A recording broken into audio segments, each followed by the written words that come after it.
Have you ever noticed that there are things in life that just really don't seem to go together? I'll give you a couple of examples that I could think of. The first one is steak and well done. Those are definitely two things that don't go together. Maybe even a little worse than a well done steak is coffee and decaf. Again, don't know the point of that. I don't get it. They don't go together. Milk and skim, another thing that doesn't go together. You have fat-free and ranch. Probably the one that I think is the absolute worst is Oklahoma Sooners, and then any positive word that you could think of that might describe the Oklahoma Sooners. They don't go along together. They just don't agree. But in the Christian life, there's something that definitely does not go along with the word Christian. And that thing is pride. We're actually told that God opposes the proud, but gives grace to the humble. And so as Christians, we are called to live a life of humility. We're called to be humble. But at the root of sin, I would say there is pride. That pride is really any sin you commit. I would almost come to say that pride is the root of it all. Because you go back to the very first sin, where Adam and Eve are deceived by the serpent. And what Satan did is he attacked their pride by telling them, hey, God doesn't really have your best interest planned out for you. God's holding something back. You could have it so much better. And so Eve looked at the fruit. She saw that it was good. She thought, this is going to give me the knowledge of good and evil. This is going to put me on an equal playing field with God. There even was a sin before Adam and Eve that was committed, and that was committed by Satan himself. When he was an angel with God, he was the most beautiful of all angels. And yet he wanted to be greater than God. He was full of pride. And there is pride inside every single one of us. And it is constantly waging war within us. And we are called to die to ourselves, die to the prideful self, and instead take on humility. We're supposed to live lives in humility. Proverbs talks about this in our passage today, Proverbs 25, 6 through 7. It says, do not put yourself forward in the king's presence or stand in the place of the great, for it is better to be told, come up here, than to be put lower in the presence of a noble.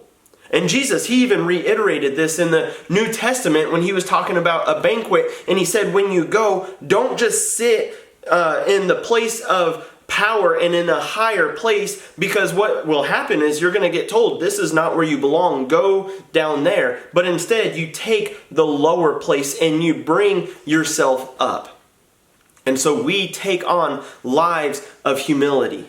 We don't hold ourselves to a really high position, but instead we humble ourselves. I love the way John says it in John 3, verse 30, where John the Baptist says, he must increase and I must decrease. Our desire is for God to be raised up more and more, and for us to be less and less, which is a hard thing to do because, again, our pride wants to be known. Our pride wants the attention. Our pride wants it to be about us. But God says, no, it is all about me, the creator of the world, and you are to lift me up. Isaiah tells us we were created for God's glory, not our own glory.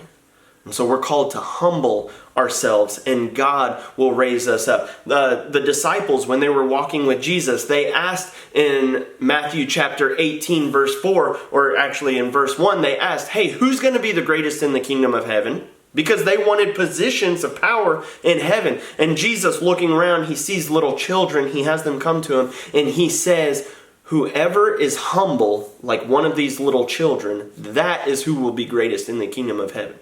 He tells us another time in the Gospels, he says, whoever is first will be last, and whoever is last will be first. And so we're supposed to take that humble position. We're supposed to lift up Christ and lessen ourselves, which is not what pride wants to do. So we are called to die to our pride. We're called to say, hey, it's not about me, because that's what pride is, all about me. When we sin and pride is at the center of it, it's saying, I know more than God does. I know more about this. I know how to handle this more than God. And so truly to follow Christ is to humble yourselves daily. And so my question is, where in your life are you struggling with pride? And ask God to reveal that to you. And then ask God to take that pride from your life and to fill it and replace it with humility. Because that's the greatest commandment.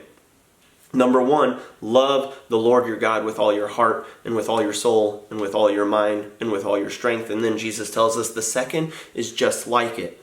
Love your neighbor as yourself. Humble yourself and lift God up and then lift others up.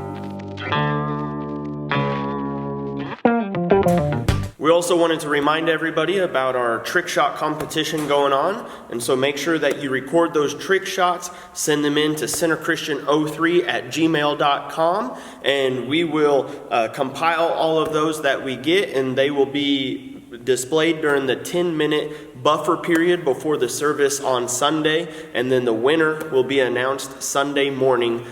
So make sure you record those and send them in, and we'll catch you guys on the flippity flip. Catch you on the flippity flip. On the flippity flip. Catch you on the flippity flip.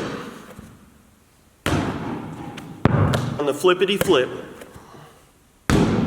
On the flippity flip.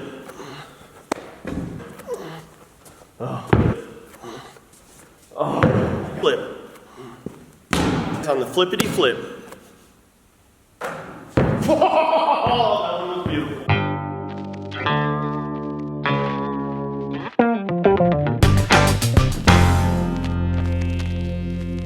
Flippity flip.